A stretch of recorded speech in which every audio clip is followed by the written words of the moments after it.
It is the cringiest, most uncomfortable piece of tape I've seen in a long time. Megyn Kelly didn't merely critique. Meghan Markle CRIES staged a one-woman demolition of every carefully lit pixel the Duchess pushes onto the public. It all began with a single close-up. Markle supposedly barefaced, dabbing under her left eye, as if grief might spill over at any second. Only nothing ever did. Kelly froze the frame, zoomed in, and asked the question millions had whispered, "Where's the tear?" That blink-and-miss moment exploded across social feeds.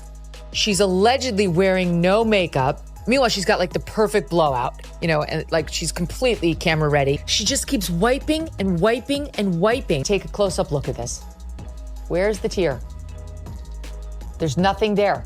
Look, it's an actor. Turning Markle's poker-dry cheek into the micro-symbol of larger doubts about authenticity, manipulation, and royal-level spin. If you love diving beneath the glossy surface to uncover what's really going on, smash that subscribe button now so you never miss the twists our next videos expose. Because today's unraveling is only the beginning. Meghan's defenders insisted the tear must have glinted off camera. One tap left eye and she can make herself cry on demand. And it's a really good thing to have as an actress. Kelly said the cry was a pantomime practiced in Hollywood acting class. As the podcast rolled on, Wootton, playing co-put Kelly, dissected every frame, every hair, strand, every lighting angle. The Duchess hadn't stumbled in unfiltered humility, Kelly argued. She'd entered a live studio set disguised as vulnerability, complete with salon blowout and candle-soft diffusion. If the mascara-free claim was a stage prop, what else in Markle's public diary might be choreographed? Look closer. Markle announced she was letting her skin breathe, but skin rarely breathes through tinted moisturizer, strategic highlighter, and what Kelly swore was a whisper of concealer carved beneath each eye. The alleged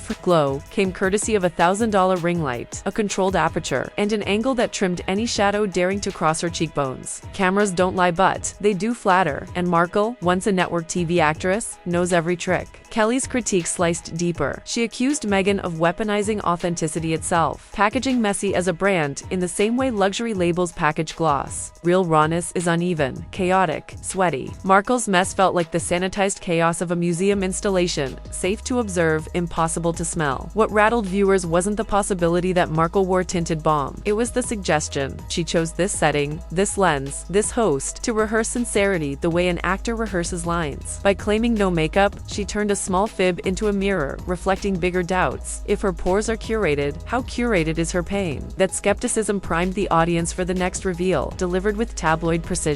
Wootton reminded everyone that Markle once boasted of a quick trick. One tap, left eye, she allegedly told colleagues on Suits, and boom, instant tears. Kelly rewound the podcast footage. Markle lifts her fingers, pats the corner of her eye, pauses for invisible droplets, repeats. It's the motion every viewer recognizes from toddlerhood, except toddlers eventually produce moisture. Kelly argued the choreography exposed a script more than a feeling, an attempt to evoke empathy while keeping the cheeks as dry as California dust. If there truly were tears, Kelly challenged, show them. High definition doesn't hide water. It catches every shimmer. Social media split like hot glass in icy water. Hashtag Team Meghan insisted tears can evaporate. Hashtag Team Meghan posted freeze frames mocking the tap and wipe waltz. Whether genuine sadness flickered in Markle's chest or not became almost irrelevant. Public opinion hinged on evidence, and evidence, in the age of endless 4K replay, looked less like liquidity and more like theater. The debate steered attention away from fleeting emotion toward a deeper, thornier subject: power plays disguised as storytelling.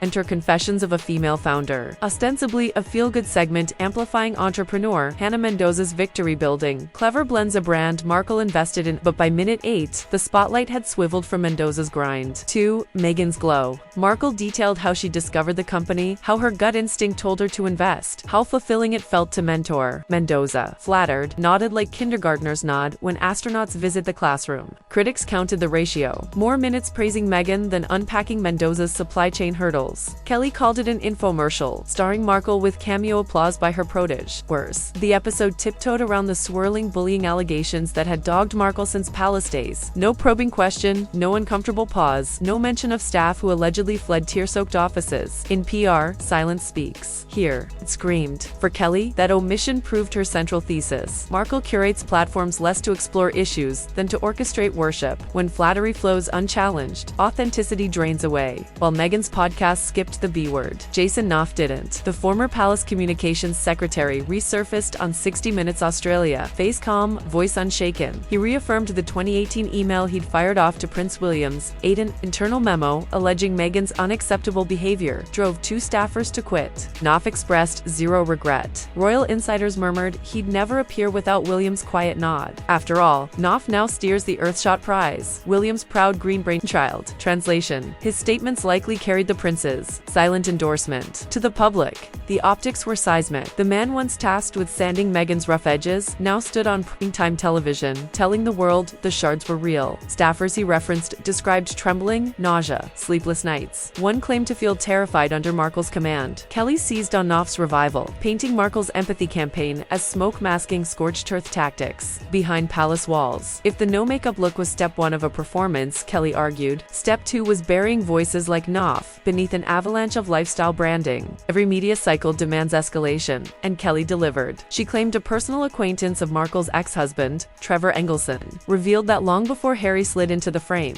Markle tacked photos of the young prince onto a vision board. According to Kelly, Meghan clipped magazine spreads showing royal processions, bookmarked tiara close-ups on Pinterest, and once joked that the TIG blog would manifest Buckingham Palace as the ultimate Instagram backdrop. Kelly doubled down with timelines. Markle's 2013 London press junket, those red carpet selfies outside Kensington Gardens, and the swirl of British friends she cultivated right as Suits hit syndication. To Kelly, the pattern looked less like serendipity, more like a professional scouting trip, one built around proximity to aristocracy, glossy magazines, and convertible cash. Even Markle's divorce filing with Engelson, Kelly mused, happened months after Harry began dating Cressida Bonasaz. If Meghan sensed a prince, newly single, and a window cracking open, critics shouted conspiracy, yet couldn't resist clicking. Social media sleuths resurfaced Markle's old interviews, praising British men's old-school charm. A 2014 photo where she posed outside Buckingham Gate captioned #London Calling, and an obscure podcast where she gushed about grown-up fairy tales. The very outrageousness propelled the claim from fringe corners to breakfast show chatter. Kelly's narrative fused with an age-old archetype, the social climber who marries a crown for cash. She itemized the perks tax-free sovereign grants, wardrobe budgets, lifetime security, global visibility, then asked viewers if love alone explains walking into a 1,000-year-old institution with cameras rolling, whether the allegation was ironclad truth or acid gossip. It cemented a provocative premise, the idea that Markle's happily ever after had an expiration date, pre-written in gold. Viewers already primed by Teargate and Podcastgate leaned closer. If money sparked the union, what might spark its undoing? That question found new fuel when literary insiders whispered Markle was quietly shopping a post-divorce tell-all, eyeing 8-figure advances. Penguin Random House and HarperCollins were named as bidders. One agent allegedly floated a pitch deck framing Meghan's journey, as from palace walls to Hollywood boardrooms. Vanity Fair hinted, Page 6 echoed, and rival publishers leaked that celebrity ghostwriters had already blocked out calendar space. Publicly, Markle demurred she hadn't lived enough life yet. She told host Jamie Kern-Lima during a 90-minute chat, drenched in mutual adoration. But Kelly zeroed in when Jamie asked if she'd stay married to Harry forever. Markle's voice allegedly vaulted to octaves. To Kelly, that pitch spike was the vocal version of crossing fingers behind one's back. Body language pundits slowed the clip, noting Meghan's shoulders rose, eyes darted left, and smile stiffened for a split second. Viewers replayed the footage, analyzing audio waves like forensic linguists. Some heard nerves, others opportunity. All heard something worth debating. Publishing houses adore narratives of metamorphosis, sunshine, to storm, to rainbow. Right now, Markle's timeline still sits in Act 2. The royal fairy tale turned Hollywood reinvention, a split wood hand. Her Act 3, heartbreak, resilience, reinvention, and maybe new love. Ghostwriters know breakup books sell. Marketers know Finding Myself Again sells even more. Harry pocketed over $20 million for his 3-book pact. Would Meghan decline similar riches? Kelly's rhetorical question lingered like smoke. Meanwhile, strategists highlight timing. Netflix money tapers by 2026. Spotify collapsed, and Archewell's donor list runs cooler each quarter. A blockbuster memoir could refill coffers, reignite brand Sussex, and crucially let Meghan control the narrative before the tabloids can, whether that book materializes or not.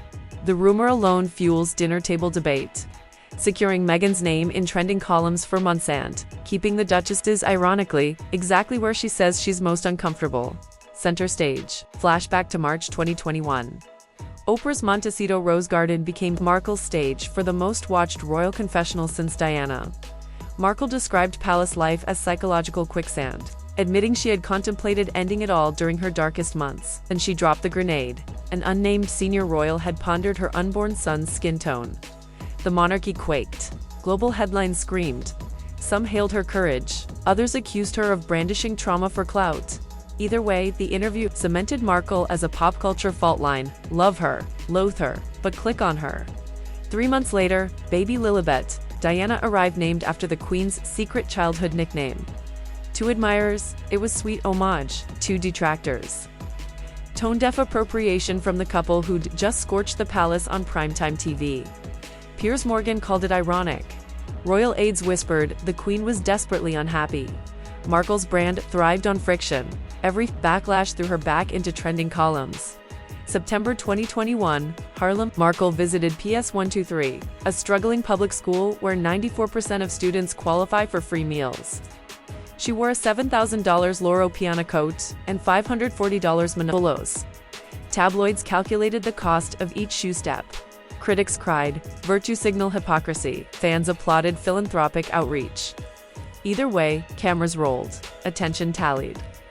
December 2022, Netflix unveiled Harry and Meghan, a 6-hour confessional. Audiences winced when Markle pantomimed an exaggerated curtsy, mocking her first meeting with the Queen. Harry's eyes screamed discomfort. The clip went viral inside an hour. Reviewers called the series a therapy session with cinematography. Still, Netflix's view count soared, and Markel's polarizing magnetism proved bankable. Now 2025. With Love, Meghan premieres half-cooking show, half-lifestyle diary. Wrapped in pastel florals and lavender mood lighting.